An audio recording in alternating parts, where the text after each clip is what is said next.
What's up, everybody, and welcome to the latest edition of the Walk in the Park podcast. If you can tell, we're here at Michigan's Adventures for the TImberfest Coaster Enthusiast event. Let's go for a walk in the park. Alright, now, that coaster I opened up with was Zach Zoomer. It's kind of a kiddie coaster. It's got a... I would say it's similar to like a Scooby-Doo coaster, or I think they're the Fairly Odd coasters now at the Paramount Parks. Now I'm here for the TImberfest event. I didn't get here in time for the early morning ERT because well, it's kind of a long ride to get here and I wanted to sleep in. Gonna take you over here. Michigan's Adventure is not a very big park, but they do have some neat rides and loud Neil Diamond music. Alright, I guess it's kind of the kiddie section of the park with the Zach Zoomer. We got a pretty well themed kiddie boat ride, and in the corner over there is a kiddie coaster. Of course, I credit hoarded up this morning and got my kitty kidder coaster. So yep, not proud of it, but it's true. It's true. Brings me up to 263 extra nerd points. Oh yeah. Now, Michigan's Adventure is by far the smallest Cedar Fair park in the chain, I would say. Really kind of tiny in stature. Got the Snoopy store over here on our right. This is the real Cedar Fair part of the park. You got a Snoopy store on the right. And what's kind of Cedar Fair park would it be without coasters driving? Very hot here today, too, at Michigan's Adventure. First time I've ever been there myself. Here we go. The park's only major steel roller coaster in a classic corkscrew design. Guess we had some good time in there. But yeah, hopefully the coaster enthusiast stuff will be good. Turn around, get a shot of the coasters driving.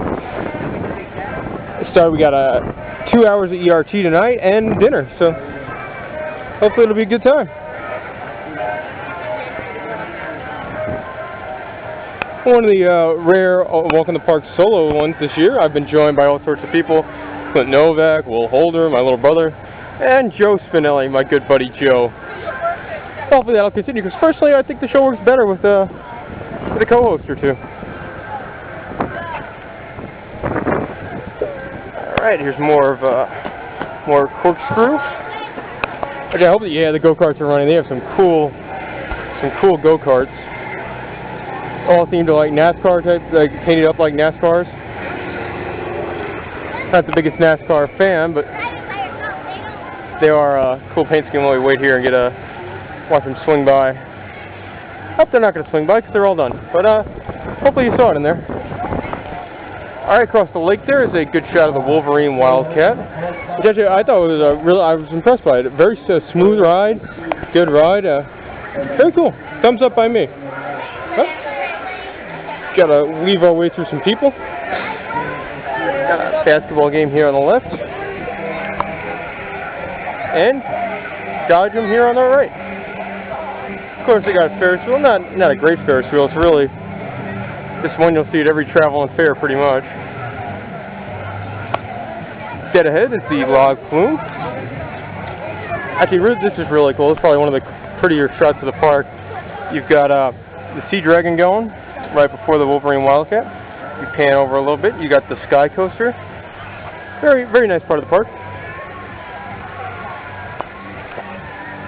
Oh, I didn't even show you. These are what the tags look like today, so anyone with one of those, they're a fellow coaster dork. We got a nice little pond. Oh, fountains are nice, but the ponds, not so much. Yick. How'd you like to fall on that?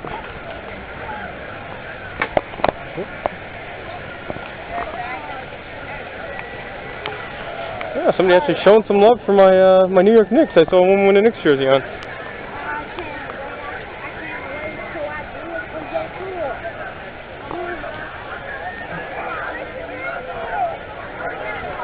More Sea Dragon. This is lots of people here. This is right near where you would board for the log flume. There's a drop in the background.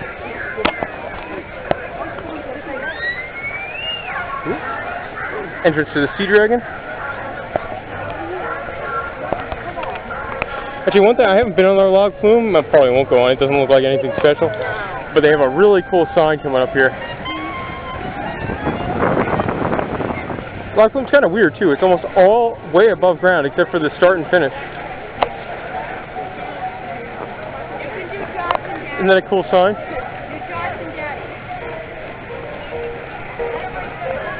Probably not a good thing for your park if the coaster enthusiast's favorite part about your sign is the entire, well, not speaking for everyone, but my favorite part of your ride is the sign. Alright, turn to my left is where you could get on the Wolverine Wildcat. Anyway, this coaster gets a big thumbs up for me. I like it quite a bit. Kind of a cyclone type design. And there it is, the star of the park, the big boy, Shivering TImbers. Good ride, a little bit on the rough side, but good ride. I give it a thumbs up. Timbertown Railway, you could catch a train ride through what pretty much looks like wasteland, I guess, over to the water park side.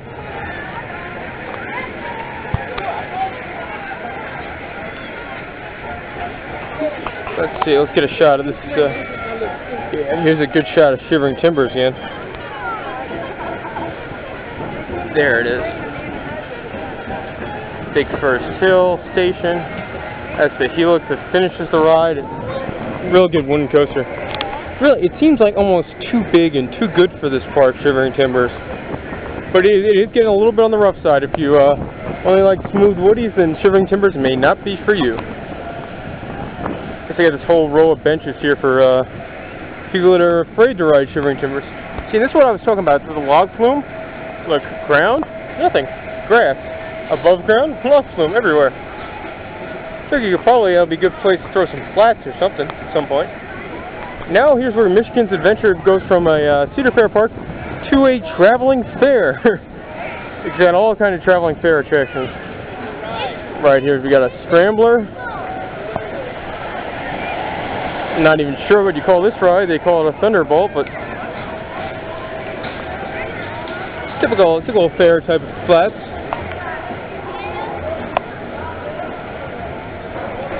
Going right underneath the log flume now.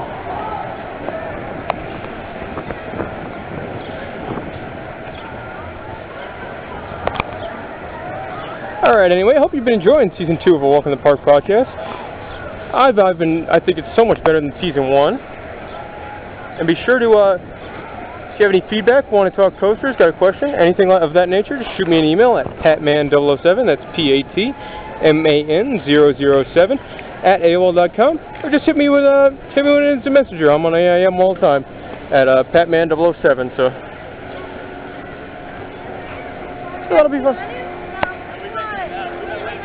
Here's the Trabant. See all kind of fair attractions. Swings, Trabant. Anyone know how do you produce that name? I don't know how to say it. But somebody shoot me an email so the next part I go to with a Trabant that I don't sound like an idiot. Again, this part is so weird log flume, just weird. See, most splash grounds it comes down into a lake. This one it comes down into a ravine. Like an above ground ravine. Let me wait here for a minute and see if I can catch it. There goes the log into the above ground ravine thing there. Weird. Bizarre flume. Alright, we got a big Ferris wheel coming up here. Just typical fair material for us. It is a cool spot for the falling star. Right, a little raised up a little bit above another disgusting lake. But yeah, coming just about to the end of the show, so we're running a little bit long, and I don't want to kill my bandwidth.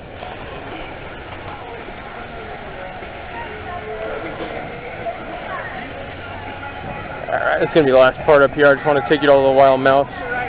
Wild Mouse is a pretty cool attraction here too. It's a good Wild Mouse. For some reason, I think Hershey has the best Wild Mouse. I don't know if you guys agree with me or not, but that's just my opinion. Also, like every Cedar Fair park now, they all have the 3-point shootout. Alright, before I get too close to the music, that'll about do it for this episode of the Walk in the Park podcast. And we will see you next week at the park.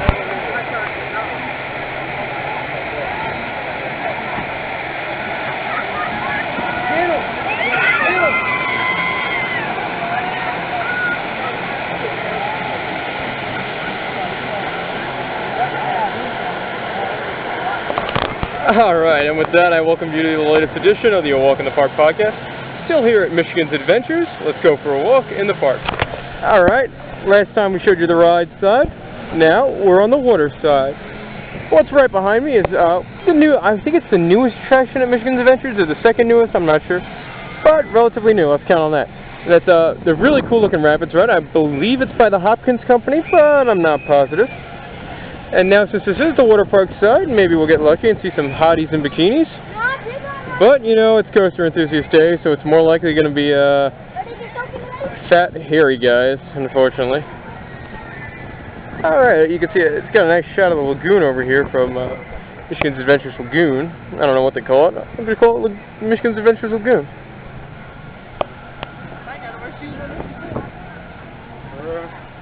Let's see, over here we got there's Shoot the Chutes attraction.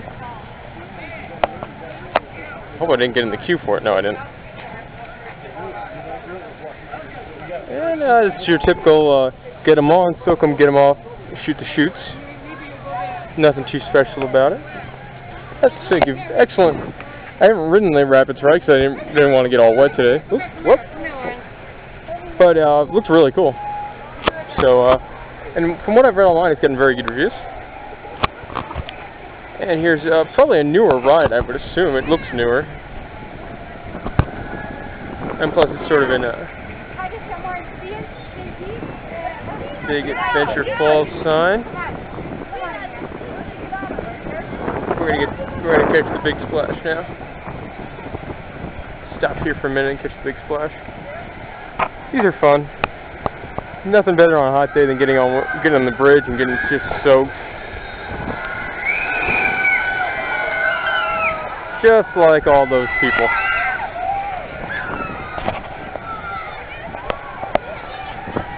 Alright, now this is, I guess, the dry half of the water park, more that you would see in a typical amusement park. They also have a water park, which I'm going to take you into next. Weird, right between the two halves is the Sky Coaster. Now, Sky Coaster to me is about the most terrifying thing on earth. I did it once when I was at Kings Island under the influence of one Mr. Clint Novak, and probably one of the scariest things ever, I would say. Now, there actually is video of that if you would like to search the YouTube for it. You could probably find it. I don't recommend you watch it because it makes me look absolutely terrified.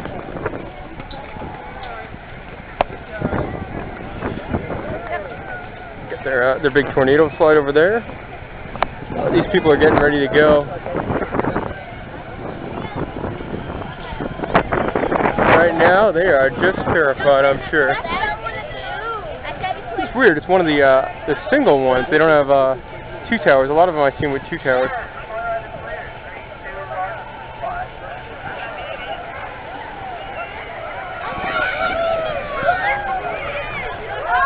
Wait, Alright. Yep, terrifying. Terrifying. Alright, another shot of the lagoon. Personally, I think this lagoon could use a nice big cobra roll like the Hulk has, or like Busch Gardens Europe has. Nice big cobra roll in the middle. Maybe get some new steel up in this place, but I really don't think it's big enough to have a big major steel coaster. Alright, here to the left is where you board the swan boats. And here's where you just start the water park. Got like a raft kind of tube slide. We're not actually in the water park section yet. We'll be there in about 30 seconds or so.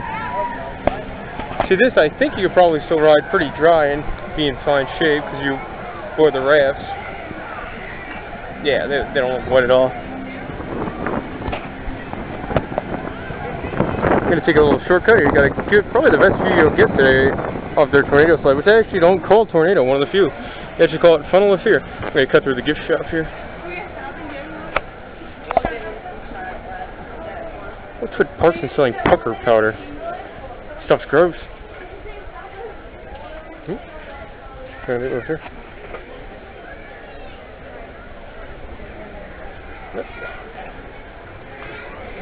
And we shortcut it through. Welcome to Wildwater Adventures. Now, this is probably the busiest part of the park, I would say. There are just people everywhere, as you can see.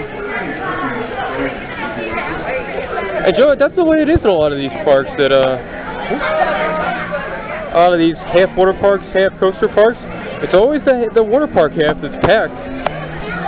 Like the lines for the coasters today have not been bad at all. I really didn't have much of a wait for anything. And that's even saying Corkscrew, Zach Zoomer, and Wolverine Wildcat, they all only run one train, and I still haven't had that bad of wait, so this is definitely where the people are. We'll get a decent shot over here of, got a lazy river. Some steeper slides. Now, I'm not going to get all the way back there, but there you see some tube slides. Well, let's head this way to the wave pool, which is pretty much, at this point, well, the people in it, one stinky big human bath. Look at this thing. About as close as we can get. Look at that, it's just a stinky big human bath filled with like little kid pee water, like that episode of South Park. I mean, when I'm in my bathing suit, I certainly go in there, but just an observation. Alright, they're over there on that mountain, hilly kind of thing. They've got their big family rapids kind of rides. And on the family rapids, they built them on a hill, I guess, so they have one that's enclosed and one that's not. I haven't been on them, I haven't heard any reviews, so I'm pretty much going to leave it at that, because anything else that I say is really not going to make any sense. It's just going to be babbling like my current babbling, so they're here. Oh, nice long line for them, too.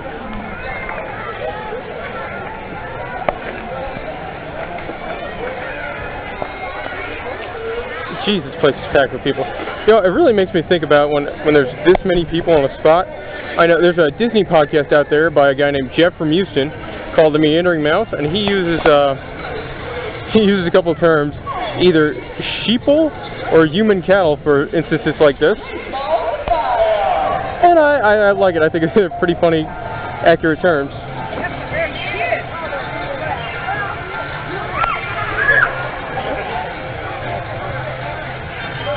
And that's the back of the water park. They really have some of their marquee attractions. They got this cool dark tube slide complex. And in the dark tube slide complex, they really have some, it's like built over and around a second wave pool. Nice long line for this slide. That's going to be a tip for you from your favorite video podcaster that, if you're in a water park that's packed and you want to go on some slides, always go on the tube slides because the lines move oh so much quicker. Because even though the line might be all the way down the stairs, at least it's people in tubes instead of just people.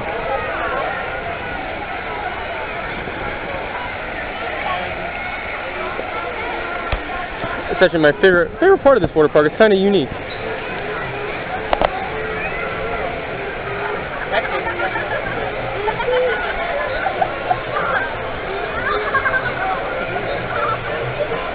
You'll see, to get out, you have to, like, there's not typical stairs. You need to waddle over here and then go up a ramp.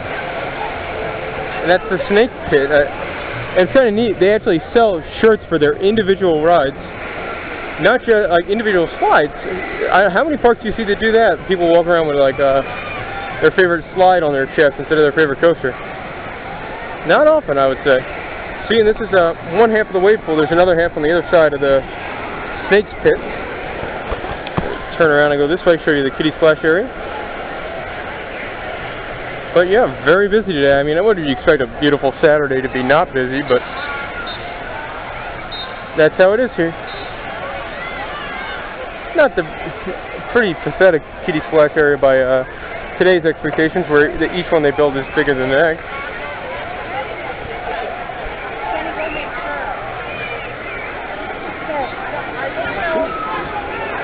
People just everywhere. And we're going to finish up here at the tornado slide. Kind of, I guess, Lakers colors maybe? I guess that's how I get to determine that. And more importantly, look at this line. It goes way down there, all the way back that way. Alright, there's the signage for the Funnel of Fear, probably a good name. Let's turn around, leave you with a parting shot. I don't know which park we're going to next, but we will see you next week.